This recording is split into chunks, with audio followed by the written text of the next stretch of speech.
오늘 이 새벽 또 현장에서 온라인으로 함께 예배하는 모든 성도님들 기도하시는 그 모든 제목들이 하나님의 때에 하나님의 방법으로 아름답게 열매 맺게 되기를 주님의 이름으로 축복합니다. 신명기 4장 44절부터 오늘 말씀을 읽었는데요.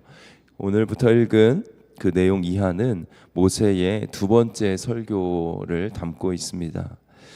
앞부분 첫 설교에서 율법을 순종해야 된다, 순종을 강조했다면, 이제 둘째 부분, 오늘부터 읽은 부분은 율법에 어떠한 내용이 있는지, 율법의 내용에 대해서 이야기합니다. 그리고 오늘 우리가 읽은 본문 중에는 10계명의 1계명, 2계명이 나왔습니다.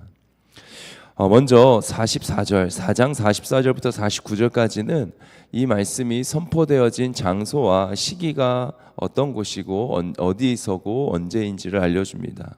그리고 5장 1절에서 5절까지 이제 10계명의 배경을 소개하는 장면인데, 먼저 선포되어지는 말씀은 이스라엘을 향해 들으라는 명령입니다. 1절 말씀 다시 보시면 그 중간에 이스라엘아, 오늘 내가 너희의 귀에 말하는 규례와 법도를 듣고 그것을 배우며 지켜 행하라. 법도를 듣고 배우며 지켜 행하라. 사실 이 율법은 출애굽 1세대와 하나님께서 맺으신 언약입니다. 하나님은 호렙산에서 모세를 만나셨고 이스라엘 백성과 언약을 맺으셨습니다. 그런데 2절 3절 말씀을 보시면 이 언약은 그들의 조상들이 아닌 현재의 모세와 그의 회중, 곧 우리와 세운 언약이라고 말합니다. 특별히 3절 말씀 한번 더 보겠습니다. 이 언약은 여호와께서 우리 조상들과 세우신 것이 아니요 오늘 여기 살아있는 우리, 곧 우리와 세우신 것이라. 아멘. 출애굽 1세대는 이제 거의 다 죽었습니다. 그리고 모세도 곧 죽게 될 것입니다. 하나님 허락하신 가나안 땅, 가라고 하신 그 땅에 들어갈 수 없습니다.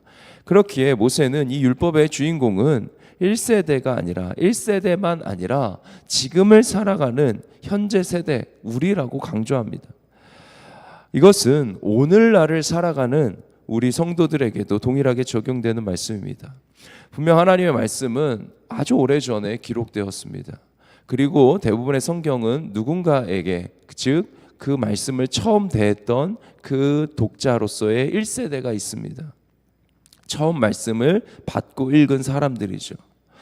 그런데 이 말씀이 그 1세대에게만, 그 시대 사람들에게만 적용되는 것이 아니라는 것입니다. 그 다음 세대, 그 다음 세대로 말씀은 이어져 내려왔고 오늘을 살아가는 우리의 손에게까지 왔습니다. 즉 살아계신 하나님은 어제만 살아계신 분이 아닙니다.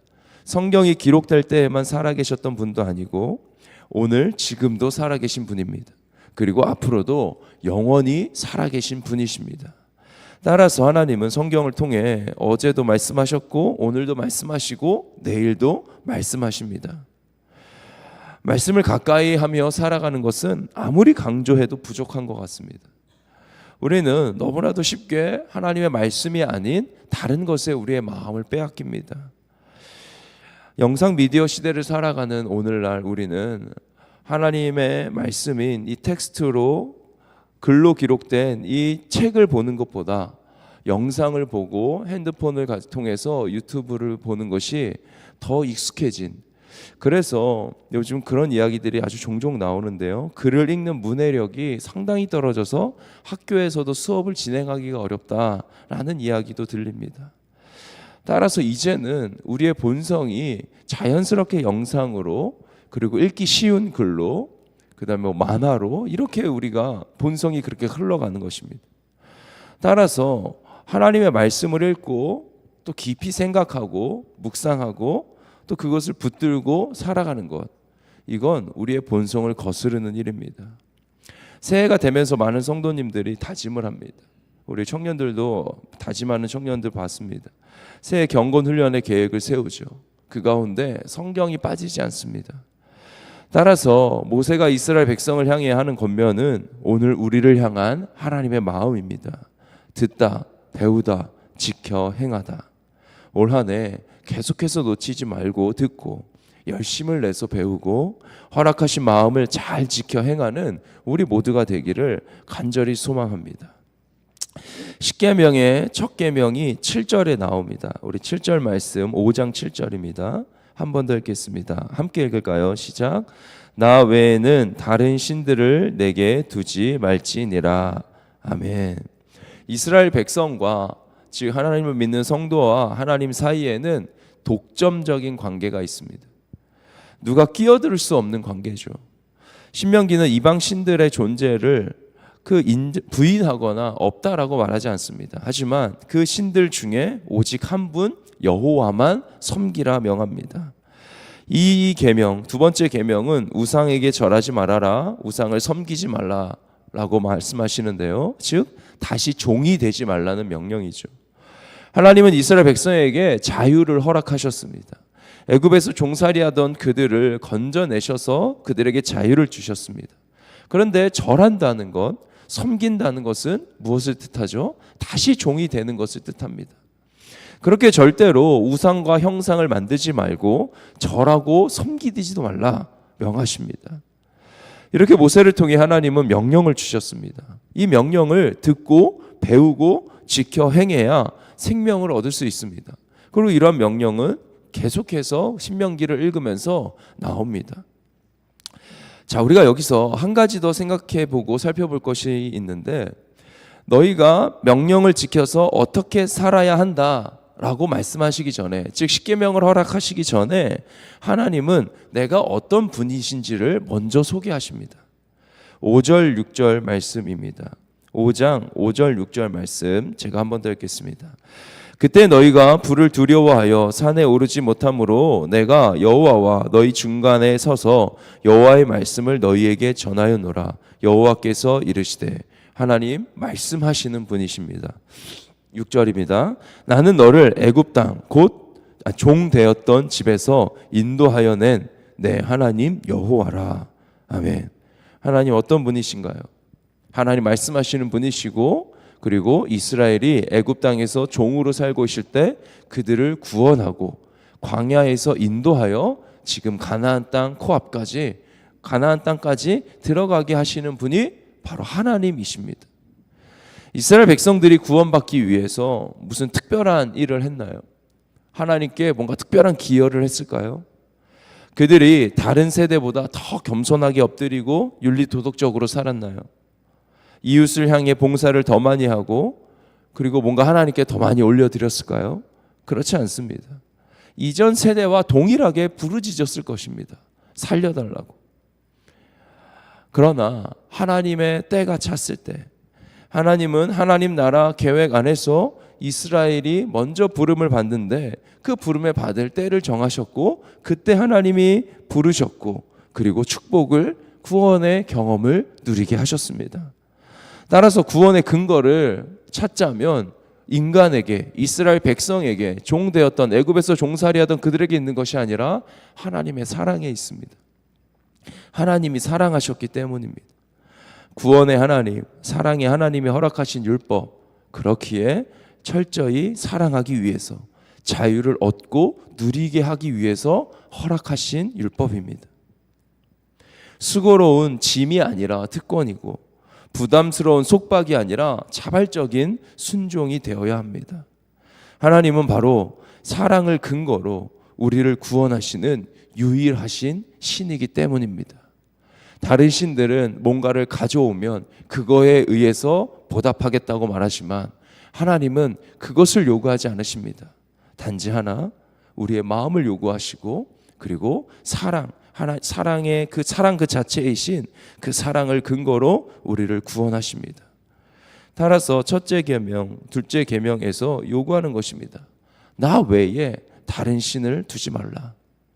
어떤 우상도 형상도 만들어서 그것을 향해서 절하지 마라. 만들지도 말고 절하지도 말라. 우리가 섬기는 유일한 대상은 사랑 그 자체이신 하나님밖에 없습니다. 오늘날을 살아가는 우리가 특히 신앙생활하며 교회 다니며 직분자로 살아갈 때에 우리가 우상과 형상을 만들겠습니까? 그렇지 않습니다. 우리 집에 뭐 우상이 하나씩 있겠습니까? 그렇지 않습니다. 우리가 절합니까? 절하지 않습니다. 그런데 오늘을 살아가는 우리에게 주님 동일하게 말씀하십니다.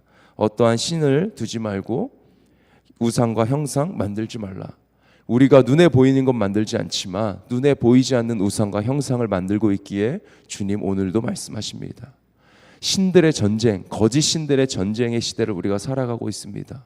내가 만든 신이 얼마나 많은지 모르겠습니다. 오늘 기도하실 때에 하나님, 제가 주님 외에 섬기고 있는 것이 있습니까? 제가 주님 외에 믿고 있는 것이 있습니까? 깨닫게 해주시고 그것을 내려놓고 오늘 다 버리고 돌아가게 하여 주옵소서.